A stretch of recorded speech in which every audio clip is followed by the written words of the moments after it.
Well, with me now to take a closer look at the papers is the broadcaster Bill Buckley. Nice to see you once again, Bill. Yeah. So let's start off then with the Prime Minister then and the Guardian there saying that headline, "You've misunderstood me over the Middle East." But it was Mr. Blair who was talking about a rethink, wasn't he? Wasn't it just, yes. But we've got it all wrong, you see.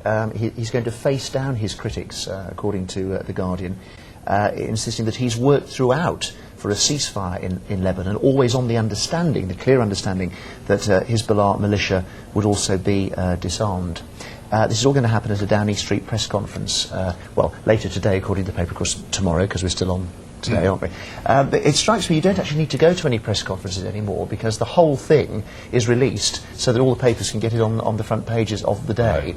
Perhaps they like the tea and biscuits or something. There must be some reason why they all still bother turning up. But and the Mail picks up on this story, doesn't it, by talking about that conference, that he's flying back into a mutiny. But does Mr. Blair really care? I mean, he's leaving anyway fairly soon, isn't he? Well, fairly soon, but I think he wants to be remembered well by history. I think he cares about that. He's always telling us there's an awful lot still to do. I don't think he sees himself as somebody who's just doing the last couple of days before the gold watch comes along. No, I think he probably does care. But does he care about what his cabinet members think? That's what I really mean. Well, that's a different matter, isn't it? And the Guardian does point out that ministers, backbenchers, most other EU members, the UN Secretariat, all lined up against him. They've all been very unhappy with his handling of it. The other way he's going to try, well, I shouldn't say try to wriggle out of this, but some might say that's what's happening, is by saying that he's always been after a durable settlement, not a quick fix. Sure. That might be why we've misunderstood him.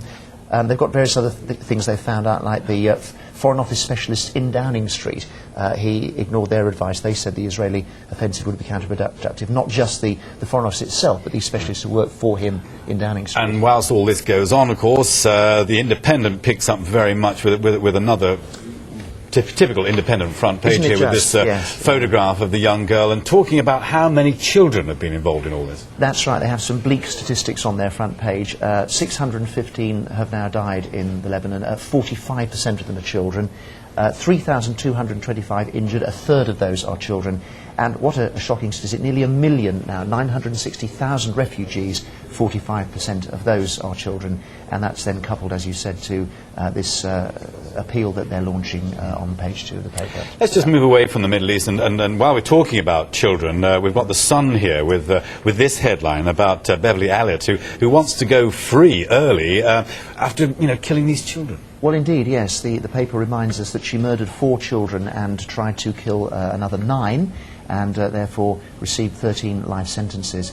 Yes, she wants to go early, and she wants families of the victims to back her. The Sun, you will be surprised, I'm sure, not to hear, has had little difficulty in finding one of the bereaved parents to say she must never get out.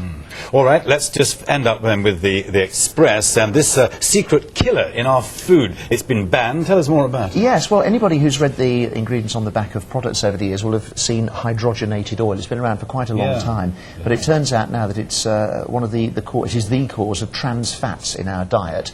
This is the sort of thing we find in margarine, isn't it? Yes, it's in lots of things, actually. It's in cakes, pies, ice cream, ready meals. Basically, it stops things going off, and it does it very cheaply, so the food industry loves it, but our bodies don't love it. It increases the risk of diabetes, and heart disease has been linked to some forms of cancer, and the experts that the Express have managed to find say it could kill up to 20,000 of us a year.